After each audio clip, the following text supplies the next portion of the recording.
اکثر نہیں ملاقات ہوتی بغیر دیکھیں نا، آپ جب کسی کا نام جپتے ہیں، جب کسی کا نام لیتے ہیں، جب اسی کا ذکر کرتے ہیں، جب اسی کے تذکرے میں رہتے ہیں، تو اللہ تبارک و تعالیٰ کے یہ جو کامل لوگ ہوتے ہیں یہ متوجہ ہو جاتے ہیں، ان کی توجہ ہوتی ہے۔ اور خود سرکار نے فرمایا دو آپس میں محبت کرنے والے، ایک مشرق میں ایک مغرب میں، قیامت کے دن اللہ دونوں کو جنت میں اکٹھا فرما دے گا۔ یہ کیا بات ہوئی کہ ہر بات میں شک کرنا کہ جی وہ فلانے سے ملاقات ہی نہیں ہوئی؟ تو کس طرح بھئی، ملاقات ایک الگ چیز کا نام ہے، ملاقات ایک الگ شے کا نام ہے، اور فیوز و برکات ایک اللہ سے ملاقات ہوئی ہے۔ رزق دیتا ہے کہ نہیں؟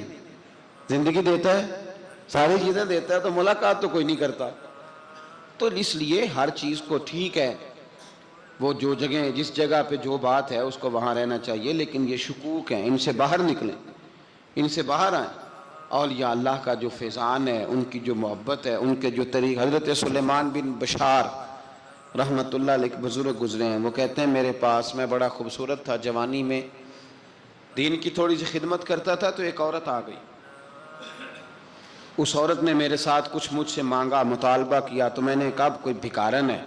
میں نے جب اس نے نقاب اوڑھا ہوا تھا، جب میں نے اس کی طرف پیسے دینے کے لیے، خیرات دینے کے لیے کوئی چیز بڑھائی، تو اس نے چہرے سے کپڑا ہٹایا، میں نے نظر جھکا لی، کہنے لگی سلیمان میرا رنگ روپ تو دیکھ، میں کتنی خوبصورت ہوں، میں تیری محبت میں گرفتار ہو گئی، خدا را میں اپنے آپ کو تیرے حوالے کرتی ہوں۔ آپ فرماتے ہیں جب اس کے نیت اور ارادے میں اور لفظوں میں نے فطور دیکھا، تو میں استغفر اللہ پڑھتا وہاں سے بھاگ گیا، اتنا دوڑا کہ میں بصرہ سے باہر نکل گیا، شہر سے ہی باہر آ گیا، عورت سے دوڑ رہا ہے، مرد، نوجوان، خوبصورت۔ فرماتے ہیں عشاء کی اذانیں ہو رہی تھی، نماز پڑھ کے میں مسجد میں سو گیا، تو مجھے حضرت یوسف علیہ السلام کا دیدار ہو۔ جناب یوسف کہتے ہیں میں حضور کا غلام اور غلاموں کا غلام اور صدیوں بعد کا غلام، تو جناب یوسف علیہ السلام میری خواب میں آئے اور کہنے لگے اٹھ جوان، میرے سینے سے لگ، یار تو نے تو نبی پاک کا امتی ہو کے وہ کام کیا ہے جو میں نے نبی ہو کے کیا تھا۔ اب کام حضرت یوسف والا کیا تھا نا، تو صدیوں اور سالوں اور مہینوں کا فاصلہ بن سکا، تو وہ آ گئے۔ مسئلہ یہ ہے کہ شکوک و شبہات والی زندگی نقصان دیتی ہے۔ حضرت ہمارے سلسلہ مقدسہ میں ایک سلسلہ علویہ ہے جو اعلیٰ حضرت فاضل بریلوی کو حاصل تھا، شاہ عبدالعزیز صاحب محدث دہلوی رحمۃ اللہ تعالیٰ علیہ نے بڑا لکھا مولا علی کی شان پہ، حضرت علی پہ کلام، ان کا ذکر، ان کے تذکرے اس قدر فنا ہو گئے کہ ہر وقت ذکر علی کرتے۔ فرماتے ہیں مجھے خواب میں حضرت علی کا دیدار ہوا، انہوں نے مجھے بیعت فرمایا اور مجھے اپنے سلسلہ مبارکہ میں اجازت دی۔ تو شاہ صاحب رحمت اللہ علیہ فرمایا کرتے تھے کہ میں نے وہ بہت کم لوگ ہیں جن کو پھر ان میں بیعت فرمایا جاتا ہے، تھوڑے چند لوگ، اور ان کو سلسلہ مبارکہ میں اس میں چند لوگ ہیں۔ اعلیٰ حضرت کے بعد شاہ علیہ رسول ہیں، شاہ علیہ رسول کے بعد شاہ عبدالعزیز محدث دہلوی، وہ ڈائریکٹ مولا علی شیر خدا سے بیعت۔ تو مطلب یہ ہے کہ کام شکوک و شبہات سے نکلیں۔ قرآن نے کہا لا ریب فی، قرآن میں شک البتہ وَإِن كُنتُمْ فِي رَيْبٍ مِّمَّا نَزَّلْنَا عَلَىٰ عَبْدِنَا، بندے کچھ شک کرتے ہیں، اگر انہیں شک ہو تو وہ اس طرح کریں کہ فَأْتُوا بِسُورَةٍ مِّن مِّثْلِهِ، پھر اس کی مثل ایک صورت لے کے آئیں، اور وَادْعُوا شُهَدَاءَكُم مِّن دُونِ اللَّهِ إِن كُنتُمْ صَادِقِينَ، سارے بے شک اپنے حمایتی بلا لیں اگر وہ سچیں۔ شک والی دنیا سے باہر نکل آئیں، حقیقت والی دنیا کو قبول کریں۔ شکوک و شبہات کا ازالہ نہیں ہوتا، شک دوسرے شک کو جنم دیتا ہے، نقص دوسرے نقص کو جنم دیتا ہے، غلطی دوسری غلطی کو جنم دیتی ہے۔ اور انسان جب تک شکوک کی، میں نے آپ کو کہہ دیا کہ ہر گھر بس سکتا ہے، ہر گھر، ہر عورت کے صحیح ہونے کی امید ہوتی ہے، پر جس بی بی کو اپنے خاوند کے کردار پہ شک ہو وہ بی بی کبھی مطمئن نہیں ہوتی۔ ہر گھر بس جاتا ہے، لیکن جس خاوند کو اپنے بیوی کے کردار پہ شک ہو جائے اس کا کبھی اس کے ساتھ سلوک مخلصانہ۔ شکوک والی زندگی بیماروں کی زندگی ہے، شکوک والی زندگی بیماروں کی زندگی، کمزوروں کی زندگی، بزدلوں کی زندگی۔ اس لیے حقیقت والی چیز جب تک آپ کے پاس کوئی چیز کلیئر ہو کے نہیں آتی، شریعت اسلامیہ نے بہتان کی سزا رکھی ہے 80 کوڑے، پتہ ہے آپ کو؟ جس نے ایسے ہی بہتان لگا دیا، دلیل ہی کوئی نہیں، ایسے ہی کہہ دیا کہ جی وہ مجھے شک ہے جی انہوں نے ایسے کیا ہے، فرمایا اسے کوڑے مارو۔ شک کی بنیاد پر بہتان ترازی کرتا ہے، کوڑے کی سزا رکھی، 80 کوڑے مارو اس ظالم کو۔ یہ شک کر رہا ہے اس کو، جب اس کے پاس دلیل ہی کوئی نہیں۔ یہاں بڑے بندے ہیں بات کر دیتے ہیں، کہتے ہیں جی وہ ایسا ہوا ہوگا، میں نے ایسا دیکھا تھا، ہوگا، کیا تھا، ممکن ہے۔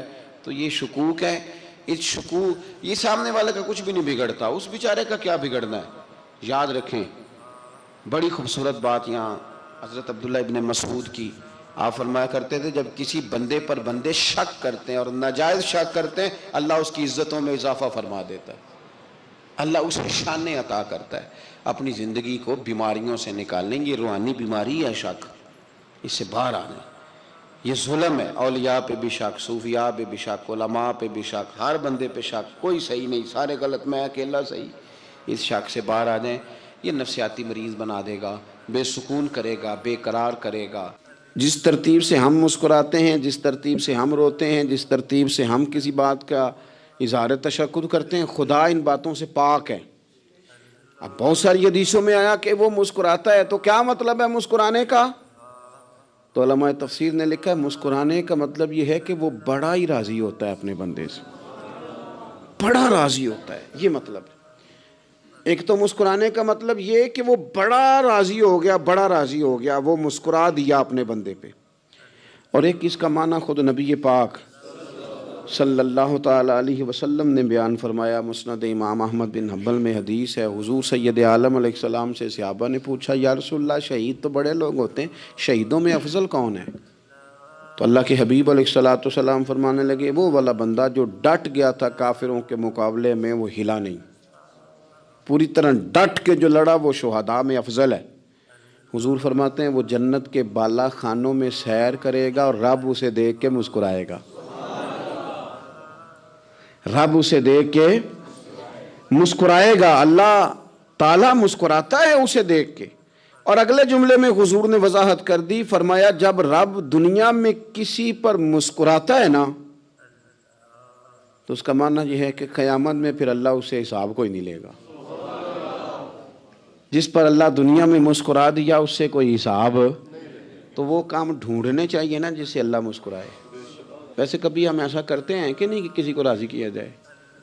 یہ کام ہم کرتے ہیں کہ ہماری کمپنی کا جو سربراہ ہے وہ ہم سے راضی رہے، جس ادارے میں ہم پڑھاتے ہیں اس ادارے کا بڑا ہم سے راضی رہے، یہ کرتے ہیں ہم۔ اس کے لیے کچھ نہ کچھ ہیلے بہانے ہم کرتے ہیں، برادری، قبیلہ، علاقہ، بستی، لوگ کسی طریقے سے ہمارے ساتھ مطمئن رہیں، کرتے ہیں نا یہ سارے کام۔ اس میں تھوڑی مشکل بھی ہمیں آتی ہے لیکن کرتے ہیں، کیا کریں۔ گھر میں بھی کئی دفعہ ایسا ماحول بنانا پڑتا ہے۔ چلیں ایک اور میٹھی مثال دیتے ہیں، زیادہ سمجھ میں آئے گی۔ چھوٹا بچہ خوش رہے، آپ اس کے لیے محنت نہیں کرتے؟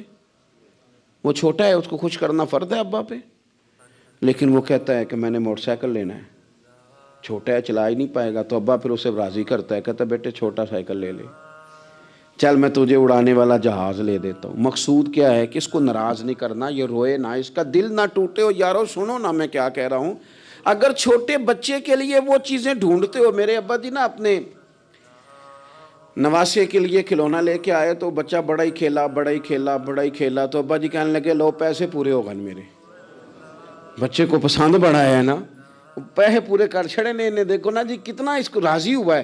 تو انسان کیا کرتا ہے کہ کوشش کرتا ہے، چھوٹا بچہ بھی ناراض نہ ہو تو وہ چیزیں وہ ڈھونڈتا ہے کہ اس کو کیا پسند ہے، چاکلیٹ لے جاؤں، فلاں چیز لے جاؤں، آئس کریم لے جاؤں۔ تو ایک بچے کے لیے، گھر کے لیے، سربراہ کے لیے اتنی محنت کرتے ہو تو وہ کام بھی ہمیں ڈھونڈ کے تلاش کرنے چاہیے نا جس سے رب راضی ہوتا ہے، اللہ راضی ہوتا ہے۔ بتاؤں وہ کون کون سے کام ہیں؟ نبی کریم صلی اللہ تعالیٰ علیہ وسلم نے ارشاد فرمایا 3 لوگ ہیں جنہیں دیکھ کے رب مسکراتا ہے۔ یا رسول اللہ صلی اللہ علیہ وسلم وہ کون کون سے؟ تو محبوب فرمانے لگے ایک وہ بندہ ساری مخلوق سوئی ہے، آدھی رات ہے، رات کا پچھلا پہر ہے، اس نے اٹھ کے وضو کر لیا، مصلی پہ کھڑا ہو گیا خدا کی یاد میں، فرمایا اسے دیکھ کے رب مسکراتا ہے جو اس کی شان کے لائق ہے، مسکراتا ہے اللہ۔ یہ تو سونے کا ٹائم تھا، یہ تو گہری نیند آنے کا وقت تھا، رات کا پچھلا پہر، رات پوے تے بے درداں نو نیند پیاری آوے، تے درد منداں نو یاد سجن دی ستیاں بھی آن جگاوے، اور ساون کی کالی راتوں میں جب بوندا باندی ہوتی ہے، وہ راتوں کو اٹھ اٹھ روتے ہیں جب خلقت ساری سوتی ہے۔ اللہ مسکراتا ہے۔ اور سننا میرے بھائی، میرے نبی پاک صلی اللہ تعالیٰ علیہ وسلم فرماتے ہیں جب مسلمان نماز کے لیے صفیں بناتے ہیں نا، ترتیب لگ رہی ہوتی ہے، اب اللہ کی بارگاہ میں کھڑے ہوں گے، قیام کریں گے، رکوع کریں گے، سجود کریں گے، فرمایا جب مومن صفیں بناتے ہیں تو رب دیکھ کے مسکراتا ہے، مسکراتا ہے۔ کمال ہو گئے عروج بندگی کا، جب بندے کو دیکھ کے رب مسکرائے۔ خدا بندے سے خود پوچھے بتا تیری رضا کیا ہے، مسکراتا ہے۔ اور میرے نبی پاک علیہ السلام فرماتے ہیں جب مجاہد جہاد کے لیے صفیں سیدھی کرتے ہیں، آج تو یہ رب کے نام پہ مرنے ہی آ گئے، یہ صفوں میں کھڑے ہوں گے، ترتیب سے لڑیں گے، ترتیب سے گلا کاٹیں گے کافروں کا یا شہادت لیں گے۔ فرمایا جب جہاد کے لوگ صفیں بناتے ہیں تو رب انہیں دیکھ کے مسکراتا ہے۔ کتنے نصیبوں والا وہ بندہ ہے جسے دیکھ کے مسکرا دیا۔ او یار، کبھی تیرا بیٹا تیرے سامنے مسکرائے نا چھوٹا تو تیرا دل باغ باغ ہو جاتا ہے۔ تیری ماں بیمار کسی ایک دن صحیح طرح ہنس پڑے تو طبیعت خوش ہو جاتی۔ مجھے بتاؤ نا جس کا رب بھی اسے دیکھ کے ہنس پڑے، جو اس کی شان کے لائق ہے، کیا اس بندے کے نصیبیں ہیں، کیا اس کے مقدر ہیں۔ آپ اس مقام پر اپنے آپ کو لائیں۔ اب دیکھیں نا، یہ حدیث آپ نے سن لی، اب ہم نے نا اس طرح صفیں نہیں بنانے جس طرح ساری دنیا، اب ذرا صفیں بھی شوق سے بنائیں گے، اب ذرا تھوڑا سا شوق پیدا کریں گے۔ بھئی یہ تو میں وہ کام کرنے لگا ہوں جسے دیکھ کے رب مسکراتا ہے۔ نبی پاک صلی اللہ علیہ وسلم نے فرمایا جب کوئی بندہ توبہ کرتا ہے نا، ہم توبہ کا رٹا لگاتے ہیں، یا اللہ میری توبہ، یا اللہ۔ اور توبہ کا تو مطلب یہ ہے کہ پچھلے گناہوں سے پکی توبہ، آج کے بعد یہ غلطی نہ کرنے کا پکا وعدہ۔ تو نے ساری شب برات رو کے گزاری ہے، بتا سویرے جھوٹ جوڑنے کا ارادہ ہے تیرا؟ آج کے بعد رشوت تو نہیں نہ لے گا، ملاوٹ تو نہیں نہ کرے گا، یہ توبہ ہے۔ اور اگر سارے کام اسی طرح کرنے تو پھر یہ توبہ کا رٹا ہے، جتنا مرضی لگاؤ۔ حضرت علی بن ربیعہ رضی اللہ تعالیٰ عنہ فرماتے ہیں میں مولا علی کے ساتھ تھا، مقام حرہ کی طرف جا رہے تھے، حضرت علی نے ہاتھ اٹھا کے دعا مانگی ہماری تعلیم کے لیے، ورنہ حضرت علی ہم صحابہ کو محفوظ عن الخطا تو مانتے ہیں نا۔ ہاتھ اٹھا کے کہا اے اللہ ہمارے گناہ بخش دے، تیرے علاوہ کوئی معاف کرنے والا نہیں۔ اور پھر حضرت علی آسمان کی طرف دیکھا اور دیکھ کے نا حضرت علی بن ربیعہ کو تو مسکرائے۔ حضرت علی بن ربیعہ کہنے لگے حضور مسکرائے کیوں ہو؟ فرمانے لگے ایک دن میں حضور کے ساتھ اسی طرح آیا تھا، اسی طرح حضور نے دعا فرمائی تھی ہماری تعلیم کے لیے، اور پھر حضور مجھے دیکھ کے مسکرائے تھے اور فرمایا جب کوئی بندہ رب کی بارگاہ میں اس طرح استغفار کرتا ہے تو رب مسکراتا ہے، اور مسکرا کے فرماتا دیکھ لو میرے بندوں کو پتا ہے کہ میرے علاوہ معاف کرنے والا کوئی نہیں، انہیں پتا ہے، تم اس کی بارگاہ میں رجوع تو لاؤ، آؤ تو صحیح دو آنسو لے کر۔ اقبال کہتے ہیں کہ موتی سمجھ کے شان کریمی نے چن لیا، قطرے دو گرے میرے ار کے انفعال کے، دو میں نے آنسو بہائے تھے تو اس کے کرم نے تو موتی سمجھ کے چن لیے۔ سنو نا، حضور اس استغفار کو اللہ کو یار رات کو توبہ کر کے سونا چاہیے ہمیں۔ کچھ غلطیاں ہم کرنا نہیں چاہتے پر ہم سے ہو جاتی ہیں، کچھ دل ہم توڑنا نہیں چاہتے پر وہ ٹوٹ جاتے ہیں، ہماری مجبوری ہوتی ہے ٹوٹ جاتے ہیں۔ رات کو اس کی بارگاہ میں ہاتھ باندھ کے کشکول طلب دراز کر کے خوب استغفار پڑھنا چاہیے کہ مالک بندے ہیں نا کیا کریں، نفس کا ساتھ ہے، دنیا کا ساتھ ہے، خواہشات نفسانیہ، مالک معاف کر دے۔ درد سے توبہ، رسم نہ ہو، کہانی نہ ہو، لفظ نہ ہو، جملے نہ ہوں، اور جناب ایسے لوگوں کے بیچ بڑے ہاتھ باندھ کے اور بڑا کوئی ضرورت نہیں، آپ اکیلے اپنی چارپائی پہ بستر کے اندر منہ دے کے بھی درد سے کہیں گے نا معاف کر دے تو وہ تو مہربانی بڑا ہے۔ میرے نبی پاک صلی اللہ علیہ وسلم مثال دیتے ہیں، فرمایا ایک آدمی صحرا میں جا رہا، صحابہ سے حضور خطاب کر رہے ہیں، فرمایا ایک آدمی صحرا میں جا رہا تھا، اس نے اپنی اونٹنی پہ کھانا پانی پیسے ہر چیز رکھی ہوئی تھی، صحرا تھا بہت بڑا، درمیان صحرا کے گیا تو تھوڑا سا سستانے کے لیے آرام کرنے کے لیے اونٹنی سے نیچے اترا، اب اس نے اونٹنی کی لگام اونٹنی کی نکیل اپنے سرہانے کے نیچے رکھی، ہاتھ کے ساتھ پکڑی اور سو گیا۔ تھوڑی ہی دیر کے بعد جب اس کی آنکھ کھلی تو دیکھا اونٹنی غائب ہے۔ صحرا میں وہ پیدل نہ آگے جا سکتا ہے، نہ پیچھے جا سکتا ہے، نہ دائیں نہ بائیں، کھانے کو روٹی نہیں، پینے کو پانی کا قطرہ نہیں، تھوڑا ادھر بھاگا ادھر بھاگا، تھک گیا۔ کریم محبوب فرماتے ہیں وہ پوری طرح نڈھال ہو گیا اور مایوس ہو گیا، معاذ اللہ، مایوس ہو کے دوبارہ اسی جگہ آ کے لیٹ گیا جہاں پہلے لیٹا تھا، انتظار کرنے لگا کہ اب موت ہی آئے گی، آخری وقت ہے، اب نہ میں پیدل یہ صحرا کراس کر سکتا ہوں، نہ پیچھے جا سکتا ہوں، نہ کھانا ہے نہ پانی ہے، سوائے موت کے کوئی سہارا نہیں۔ حضور فرماتے ہیں وہ رستے میں دوبارہ لیٹ گیا، اچانک اس نے رخ بدلا تو اونٹنی سامنے کھڑی تھی۔ حضور نے صحابہ سے پوچھا بتاؤ نا اسے بھلا کتنی کو خوشی ہوگی؟ یا رسول اللہ جسے نئی زندگی مل گئی ہے۔ آپ دیکھیں نا سارے ڈاکٹروں نے کہہ دیا کہ اس کے تو گردے معدہ جگر ہر چیز ختم ہے، گھر لے جاؤ خدمت کرو، ہر طرف پریشانی ہے۔ وہ بندہ بھی سمجھ گیا ہے کہ آخری وقت آ گیا، کل جاؤں پرسوں جاؤں، تیاری ہو گئی، سب لوگ آ گئے، باہر والے بھی آ گئے، یہ ماحول ایک عجیب رنگ اختیار کر گیا۔ اچانک ایک ڈاکٹر نے آ کے کہا نہیں غلطی لگ گئی تھی۔ مجھے بتائیے انداز کیا ہوتا ہے؟ بغیر دوائی کے بندہ اٹھ کے کھڑا نہیں ہو جاتا، او میں تو بچ گیا ہوں۔ نبی پاک صلی اللہ علیہ وسلم فرمانے لگے اس کی اونٹنی مل گئی، بتاؤ بھلا اسے کتنی خوشی ہوگی؟ یا رسول اللہ وہ تو دوبارہ دنیا میں آ گیا۔ حضور فرمانے لگے اسے کچھ بھی خوشی نہیں ہوئی۔ جب کوئی رب کا گناہ گار بندہ آ کے توبہ کرتا ہے، رب کو اس سے کئی گنا زیادہ خوشی ہوتی ہے۔ میرا بندہ آ گیا ہے، میرا بندہ آ گیا ہے، میرے گھر آ گیا۔ اس نے آنسو بہائے ہیں، اس نے کہا اللہ میں تیرا ہی ہوں، تیرا ہی رزق کھاتا ہوں، تیری ہی زمین پہ رہتا ہوں، تیرے نام سے میری سانسیں چلتی ہیں۔ وہ آ گیا۔ فرمایا اس اونٹنی والے سے زیادہ رب کو خوشی ہوتی ہے جب گناہگار آ کے توبہ کرتا ہے۔ گناہگاروں کے آنسو اس کی بارگاہ میں بڑے مقبول ہیں، لیکن ہم رسم ادا کرتے ہیں، توبہ نہیں کرتے۔ ہم اپنے آپ کے ساتھ دھوکہ کرتے ہیں، جھوٹ بولتے ہیں۔ ہم بندہ کوئی ناراض ہو جائے تو ہمیں کو نہیں نیند آتی، اس کے گھر چلے جاتے ہیں۔ ہم اپنے سارے رشتوں کو تعلقات کو مینٹین کر کے رکھنے کے عادی ہیں۔ ہمیں پتہ ہے کہ وہاں میں نہیں جا سکا تو بیٹا بھیجتا ہوں، فلاں شادی پہ میں نہیں جا سکا تو بھتیجا بھیجتا ہوں، بھائی بھیجتا ہوں، ہر تعلق کا ہم نے خیال رکھا کوئی روٹھ نہ جائے۔ لیکن کمال ہے نا، یہ نہیں سوچا کہ اگر رب روٹھ گیا تو جب وہ روٹھ جائے نا تو سارے رشتے بھی بندے کے پاس موجود ہوں تو کوئی کارآمد نہیں ہوتا، پھر کروڑوں روپیہ جیب میں ہوں تو ڈاکٹروں کی دوائیاں اثر نہیں کرتی۔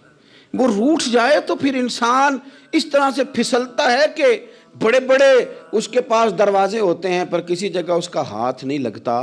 خدا را خیال کریں، دنیا روٹھتی ہے تو روٹھ جائے، رب رسول ناراض نہ ہونے پائیں، اس کا خیال کریں۔ حضور فرماتے ہیں وہ مسکراتا ہے، اسے خوشی ہوتی ہے جب کوئی اس کا بندہ اس کی طرف رجوع کرتا ہے۔ میرے عزیزو، رسول پاک صلی اللہ تعالیٰ علیہ وسلم نے ان لوگوں کے تذکرے کیے جنہیں دیکھ کے رب مسکراتا ہے۔ ہم نا گناہگاروں پر بھی فتویٰ دینے میں جلدی کرتے ہیں اور نیکی پر بشارت دینے میں بھی جلدی کرتے ہیں، حالانکہ یہ ہماری ذمہ داری نہیں۔ پتہ نہیں اللہ تعالیٰ کس کو کب توفیق توبہ دے کے اپنے قریب کر لے، لیکن بڑی جلدی ہے، بڑی جلدی فتویٰ دینے میں۔ اور یہ فتویٰ صرف مفتیوں کا نہیں رہ گیا، یہ میری طرح کے آپ کی طرح کے ڈھیروں لوگ ہیں جنہوں نے جیبوں میں فتوے ڈالے ہوئے ہیں۔ بھئی آپ نے کیوں ذمہ داری لے لی ہے جنت میں داخل کرنے کی اور نکالنے کی؟ یہ تو میرے رب کریم کا کرم ہے، وہ جس کو چاہے جب چاہے جتنا چاہے عطا کرے۔ لیکن کچھ لوگ نا بڑے پکے ہو گئے ہیں کہ شاید جو میں سوچ رہا ہوں وہی درست ہے۔ کبھی کبھی کچھ چیزیں عجیب بھی ہوتی ہیں، لہذا خدا کی رحمت پر بھروسہ کر کے بات کرنی چاہیے، اپنی مرضی کے فتوے نہیں داغنے چاہیے۔ وہ دیکھو جی فلانا بندہ یوں کر رہا ہے، آپ کو پتہ ہی نہیں پوری بات کا، آپ کو علم ہی نہیں پوری بات کا۔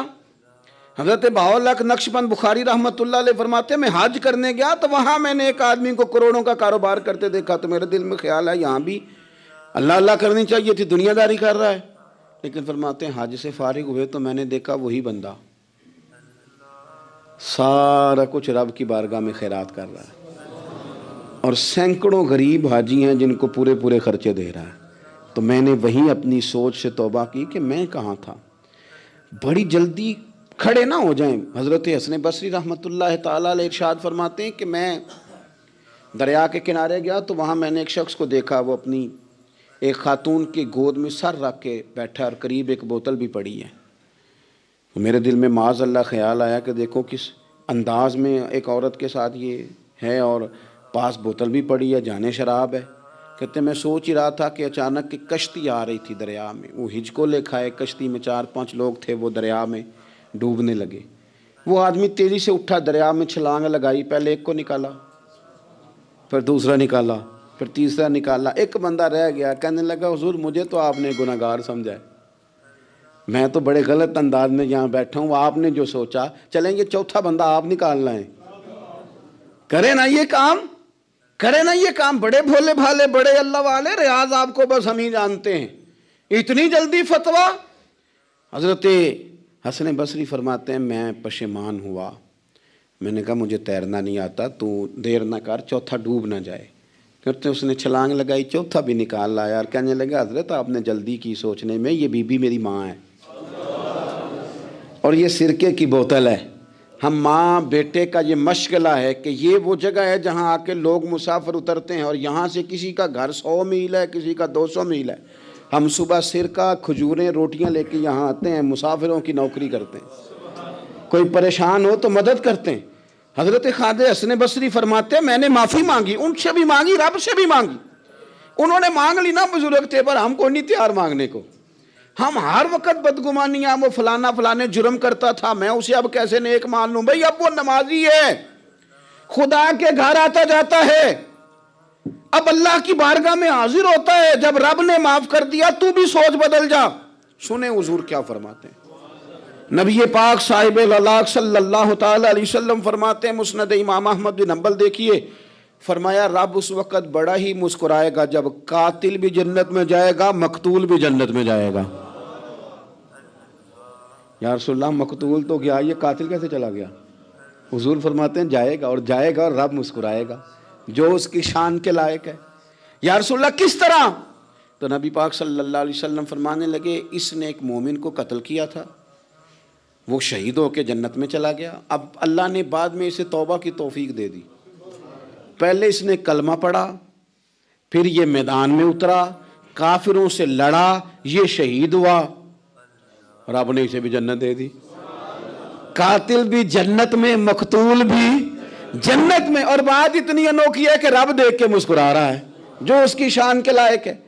ہم جلدی میں ہیں، ہم انتظار نہیں کر رہے کہ شاید توبہ کر جائے، ہم انتظار نہیں کر رہے، لیکن میرے عزیز اتنی جلدی نہ کریں۔ سوچوں کا صاف ہونا، ذہنوں کا پاک ہونا، اور لوگوں کے بارے میں گمان کا اچھا ہونا۔ آپ کسی نفسیات کے ڈاکٹر کے پاس چلے جائیں، اسے کہیں ٹینشن بڑی ہے، میں ان کے مضامین پڑھتا رہتا ہوں، وہ سب سے پہلا سبق آپ کو یہ پڑھائیں گے کہ اچھا سوچا کریں۔ اچھا سوچنے سے بندہ تندرست رہتا ہے۔ کس سے بندہ تندرست رہتا ہے؟ ہیں جی واقعی، یعنی اس والے پڑوسی کے بارے میں بھی اچھا سوچنا ہے گھر میں، اس والے کے بارے میں بھی، چھوٹے بھائی کے بارے میں بھی اچھا سوچنا ہے، اور بڑے کے بارے میں بھی اچھا ہی سوچنا ہے۔ یعنی اپنی برادری قبیلے کے بارے میں بھی اچھا سوچیں، جو قبیلے کا نہیں اس کے بارے میں بھی چلیں تھوڑا سا اچھا سوچ لیں۔ اپنے بارے میں تو اچھا سوچا ہے بڑا، میں کہتا ہوں کہ ہم اپنی غلطیوں سمیت اپنے آپ سے بڑا پیار کرتے ہیں، اور دوسرے کی ایک غلطی نظر آ جائے تو ہمیں گھن آنے لگ جاتی ہے۔ آپ جلدی نہ کریں، مالک نے موقع دیا ہے بندوں کو، نہ وہ کسی کا رزق چھین رہا ہے، نہ سانسیں چھین رہا ہے، وہ اپنی زمین پہ چلنے بھی دے رہا ہے، رہنے بھی دے رہا ہے، تو جب اس نے موقع دیا ہے آپ بھی تھوڑا موقع دیں۔ اللہ بڑا کریم ہے، دروازے کھولے گا، اس کے بندے اس کی بارگاہ تک پہنچیں گے۔ بدگمانیاں، اور پھر بدگمانیوں کا عروج، اور اس لیول تک جا کے بات کر دینے کا جہاں سے خوف آئے کہ یار یہ بات نہیں کرنی چاہیے تھی۔ رسول کائنات سرور دو عالم صلی اللہ تعالی علیہ وسلم فرماتے ہیں کہ اللہ مسکراتا ہے۔ دیکھو ہمارے ہاں نا ایک اور بھی مسئلہ بن گیا ہے، میں نے کچھ لوگوں کو نا پکا، میرے پیارے ہیں، محبت ہے مجھے، تو میں چونکہ آپ میری کلاس ہیں، میں مشاہداتی اور تجرباتی باتیں بھی کر لیتا ہوں، اسی کی روشنی میں کئی دفعہ گفتگو بھی تیار کرتا ہوں۔ کچھ لوگوں نے نا پکا ذہن بنا لیا یہ کہنے کا کہ ہاتھ بڑا تنگ ہے، پکا، آپ جس وقت پوچھ لیں ان کا ہاتھ اور بڑا ہی زیادہ تنگ ہے.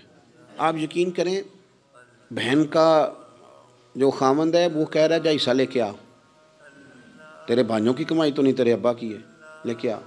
وہ بیچاری اس کی منتیں کر رہی ہے, کہتی ہے اگر جاؤں گی نا تو وہ کہیں گے حصہ لے جا, آج کے بعد ہمارے گھر نہ آنا, میرا دروازہ نہ بند کرو, مہربانی کرو.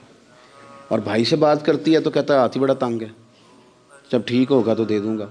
نہ کریں یہ ظلم. ہمارے اپنے تڑپتے رہتے ہیں اور ہماری دولتیں اندر پڑی رہتی ہیں. ہمارے اپنے چھوٹی چھوٹی ضروریات کے لیے پریشان ہوتے ہیں, لیکن ہم بڑے بڑے بہانے ہیں ہمارے پاس, کہتے ہیں یہ نکما ہے, یہ نکھٹو ہے, یہ کام نہیں کرتا, اس میں فلانا ہے, بے فلانا ہے, بلے میں نے نہیں ساتھ چلنا. اظہار جب آپ کے اندر پیدا ہوتا ہے نا, اظہار جب کسی کے لیے آپ حساس ہوتے ہیں تو آپ کو بھی سرور حاصل ہوتا ہے.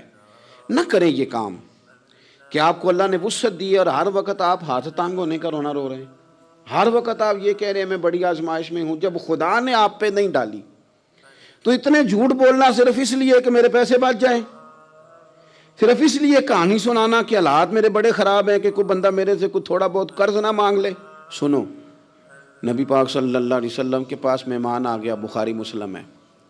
حضور نے ازواج مطہرات کے گھروں میں پیغام بھیجا, کچھ چیز ہے ضیافت کے لیے. یا رسول اللہ کچھ بھی نہیں, یہ دو جہاں کے شاہ ہیں اور پاس کچھ رکھتے نہیں, دو جہاں کی نعمتیں ہیں ان کے خالی ہاتھ میں. یا رسول اللہ کوئی چیز بھی نہیں.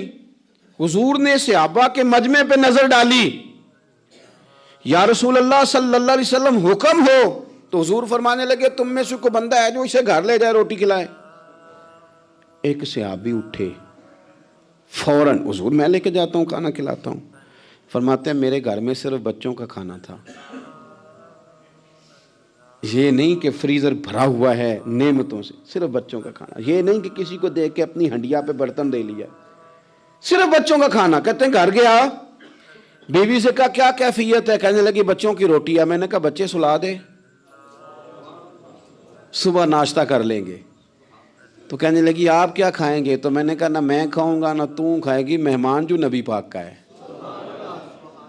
کہا اچھا, اب ذرا تجویز دیکھو میاں بیوی کی سوجھی آپس میں. کہتے ہیں کھانا لگا دینا, کیونکہ ایک آدھ بندے کا کھانا ہے. اپنی غربتوں کا ہر جگہ اظہار کرنا, رونا رونا. یہ دیکھو غربت کیسے چھپائی جا رہی. اس کو کہا نہیں کہ چل تو تھوڑا رحم کھا, تو آیا ہے تو تھوڑا رحم کھا, یہ نہیں کہا. کہا اٹھ کے نا تو کھانا رکھنا اور اٹھ کے نا چراغ ٹھیک کرنے کے بہانے بجھا دینا. ہم دنیا والوں کے سامنے کیوں اپنے دکھ بیان کریں؟ ہم جو کہیں گے رب رسول کی بارگاہ میں کہیں گے. تو نا چراغ ٹھیک کرنے کے بہانے. اہلیہ اٹھی, کھانا دینے کے بعد چراغ ٹھیک کرنے کے بہانے بجھا دیا. خامد بھی ہاتھ چلاتے رہے, بیوی کبھی برتن رکھتی کبھی اٹھاتی, پتہ چلے کہ کھانا کھا رہے ہیں, کھانا کھایا جا رہا ہے. کہتے ہیں مہمان پیٹ بھر کے کھانا کھا گیا. یہ کام ہوا رات کے اندھیرے میں, اس وقت ہوا جب چراغ بھی بند تھا, اس وقت ہوا جب کوئی دیکھنے والا نہیں تھا, کسی پڑوسی کو بھی خبر نہیں تھی. فرماتے ہیں صبح کے اجالے میں اس مہمان کو لے کے مسجد نبوی میں نے قدم رکھا تو نبی کریم نے فرمایا رات جو تم نے کام کیا ہے نا اسے دیکھ کے میرا رب بڑا مسکرایا ہے, اللہ بڑا مسکرایا ہے. اللہ تر دامنی پہ شیخ ہماری نہ جائیے, ہم دامن نہ چھوڑ دیں تو فرشتے وضو کریں. یہ شان ہے صحابہ کی. نبی کریم علیہ السلام نے فرمایا رب رات مسکرایا تیرا یہ انداز دیکھ کے, اور اس نے قرآن نازل کیا وَيُؤْثِرُونَ عَلَىٰ أَنفُسِهِمْ وَلَوْ كَانَ بِهِمْ خَصَاصَةٌ. کچھ لوگ وہ ہیں جنہیں بڑی بھی ضرورت ہو تو دوسروں پر اثار کر دیتے ہیں, قربانی دے دیتے ہیں. رب مسکرایا ہے, اندر پیسے رکھے ہوئے ہیں, اندر پیسے رکھے ہوئے ہیں. اور بہن آ کے منت کر رہی ہے کہ بھائی حالات بڑے خراب ہیں, تھوڑی سی مہربانی کر. تو کہتے ہیں بہن پردہ ہی ہے بس, کیسے بتاؤں تجھے حالات, تجھے کیا بتاؤں کام کتنی مشکل سے چلتا ہے, یہ پردہ یہ بس. بہرحال اگر تو نے کہا ہے نا 50,000 تو میں زیادہ نہیں کو 20 کو دے دوں گا تجھے, وہ بھی خاصی نیکی کر کے, وہ بھی بتا سکھا کے. رات اماں پہ علیحدہ سے احسان چڑھاؤں گا, ابا پہ علیحدہ سے چڑھاؤں گا کہ تمہاری بیٹی کے ساتھ تعاون کر رہا ہوں, سارے علاقے کو ویسے ہی بتاؤں گا. اور وہ غریبنی بیچاری 20,000 لے کے گھر گئی ہے, پھر سفارشیں کر رہی ہے کہ مہربانی کرو. میں نے ایسے بھی دیکھے ہیں جو پہلے بیوی کو پکڑاتے ہیں تو دے, اس لیے کہ پھر وزیر اعظم تو ڈنڈا نکال لے گا تو بڑا مشکل ہو جائے گا پھر گھر میں رہنا. لہذا وہ یہ تو آگے لگ، یہ کیا لہجہ ہے آپ کا؟ یہ تو کسی کو بھی دیں تو چھپا کے دینے کا حکم ہے، کسی کو بھی دیں تو ہمیں حکم یہ ہے کہ سیدھے ہاتھ سے دینا ہے، الٹے کو خبر۔ اور یہ جو بالکل ہی اپنے ہیں، ان پر تو پردہ پوشی آپ کے لیے ویسے ہی ضرورت تھی۔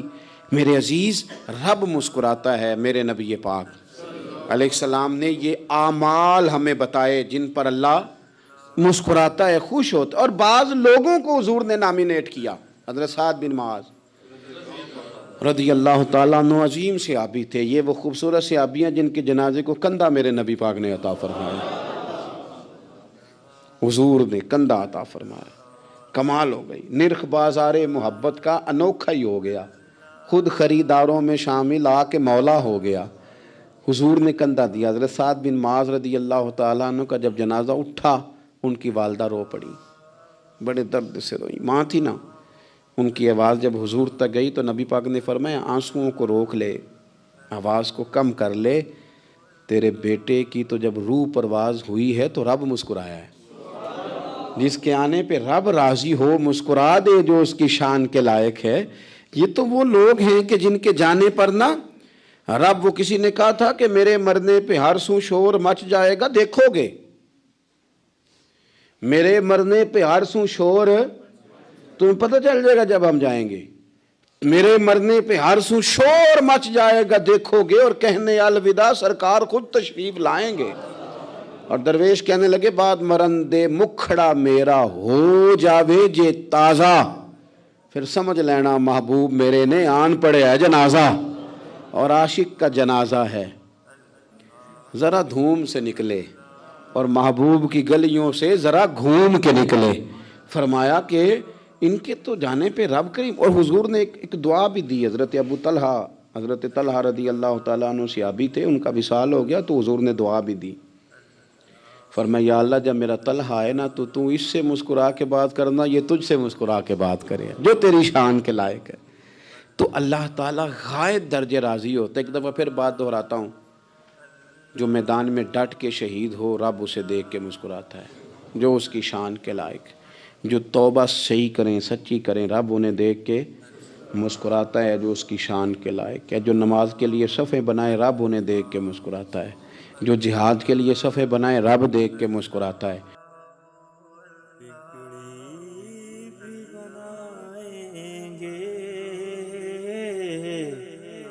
جلوے بھی دکھائیں گے، بگڑی بھی بنائیں گے، جلوے بھی دکھائیں گے، گھبرانا دیوانوں، سرکار بلائیں گے، گھبرانا دیوانوں، سرکار بلائیں گے۔ ہم مسجد نبی کے دیکھیں گے میناروں کو، اور گنبد خضرا کے پرنور نظاروں کو۔ ہم جا کے مدینہ پھر واپس نہیں آئیں گے، مل جائے گی تعبیر ایک روز تو خوابوں کی، گر جائے گی دیوار سب دیکھ نہ راہوں کی۔ ہم روزہ اقدس پر آنسو جو بہائیں گے، دل عشق نبی میں تم کچھ اور تڑپنے دو، اس دید کی آتش کو کچھ اور بھڑکنے دو۔ بگڑی بھی بنائیں گے، جلوے بھی دکھائیں گے، گھبراؤ نہ دیوانو، سرکار بلائیں گے۔